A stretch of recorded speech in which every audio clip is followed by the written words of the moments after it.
Good evening दोस्तों। तो मैं आज आप लोग के सामने आप लोग को बताने जा रहा हूँ फिज़िक्स का पहला चैप्टर आईसीएसई बोर्ड का जो है मैटर। आज हम इसी के बारे में पढ़ेंगे। जो इसका जो है इस वीडियो का इस चैप्टर का है ये पार्ट वन।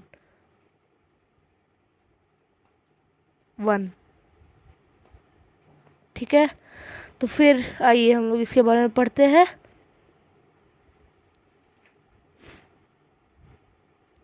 चलिए देखिए, सबसे पहले ये देखिए मैटर है क्या।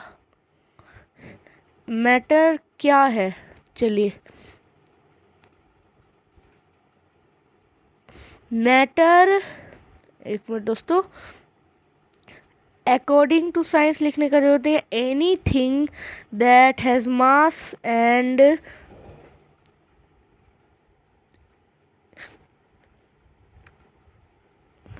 चलिए anything that has mass and occupies space is called matter. जो ऐसा एक कोई भी चीज़ जिसके मास है और जिसके जो स्पेस को ऑक्यूपाई करता है उसको मैटर कहते हैं। Everything that we can see like trees, rocks, vehicles, human, animals and food items is made up of matter. सही बात है। सारी चीज़ें जो हम लोग के आसपास है, यहाँ तक कि हवा भी जो है वो भी मैटर से ही बनती है। सारी चीज़ें मैटर से ही बनी हुई है। In fact the whole universe is composed of matter. मतलब जो पूरा यूनिवर्स है वो मैटर है, पूरा मैटर से ही बना हुआ है। Matter is made up of various elements combined in different proportions. Matter various elements से बना होता है जिसका डिफरेंट प्रोपोर्शंस होता है। An element is a substance which can not be सब divided into two or more सिंपलियन substances by any physical और chemical means. मतलब कि एक एलिमेंट जो है एक ऐसा सब्सटेंस है जो मतलब उसको कोई भी काट या डिवाइड नहीं सकते हैं, सब डिवाइड नहीं कर सकते हैं to or more simpler pieces में, ये कोई भी फिजिकल या केमिकल मीन्स से। An atom is the smallest unit of an element which may और may not have an independent existent but always take part in the chemical reaction. एक atom जो होता है, एटम वो स्मॉलेस्ट यूनिट है एक element का जो मतलब कि इंडिपेंडेंट एग्जिस्ट कर सकता है या फिर नहीं भी कर सकता है, और वो सारा केमिकल रिएक्शन में पार्ट लेता है। और ये देखिए यहाँ क्या लिखा हुआ है दोस्तों, even the most basic unit of human body, the cell is formed of elements like hydrogen, carbon, oxygen and phosphorus etcetera. क्या कह रहा है, जो सारा basic units of the human body है जैसे कि सेल है वो सब भी एलिमेंट से ही बना रहता है, जैसे कि हाइड्रोजन, कार्बन, ऑक्सीजन, फॉस्फोरस, वही सब से, which are again made up of items. जो सब जो एटम से बनते हैं वो हम लोग ने पता कर ही लिया था।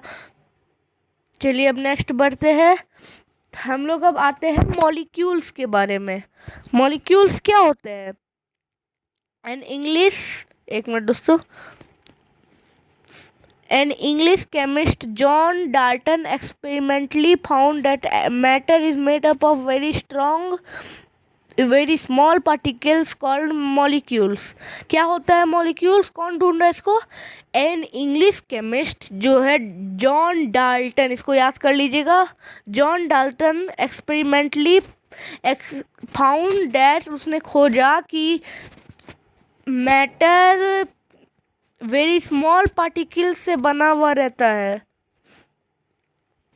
और जो कहलाता है molecules. Two or more atoms are combined to form a molecule.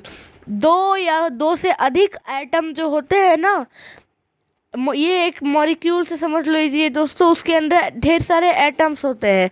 वो टू भी हो सकते हैं या फिर उससे ज़्यादा भी हो सकते हैं। जैसे हाइड्रोजन में H2O, तो टू होते हैं उसमें एटम्स।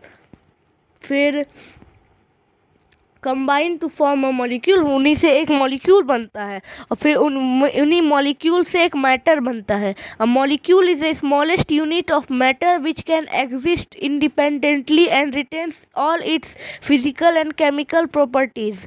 मतलब ये जो मॉलिक्यूल होता है वो स्मॉलेस्ट यूनिट है मैटर का जो इंडिपेंडेंटली एग्जिस्ट कर सकता है और retains in physical and chemical mean properties. मतलब कि एक अगर आप शुगर के मॉलिक्यूल्स को देख लिए तो उस हर एक मॉलिक्यूल्स का टेस्ट स्वीट ही होगा, एक मॉलिक्यूल्स का टेस्ट स्वीट ही होगा जो कि उसके प्रॉपर्टी को रिटेन करेगा। और अगर आप सॉल्ट के देख लिए आप सॉल्ट ले लीजिए, चाहे आप सॉल्ट ले लीजिए, जैसे कि आप सॉल्ट ले लिए, सॉल्ट ले लिए, उसकी भी एक जो मॉलिक्यूल होते हैं वो भी उसके भी टेस्ट अगर देखा जाए तो वो हर एक मॉलिक्यूल्स का टेस्ट नमकीन ही होगा। चलिए आगे बढ़ते हैं दोस्तों।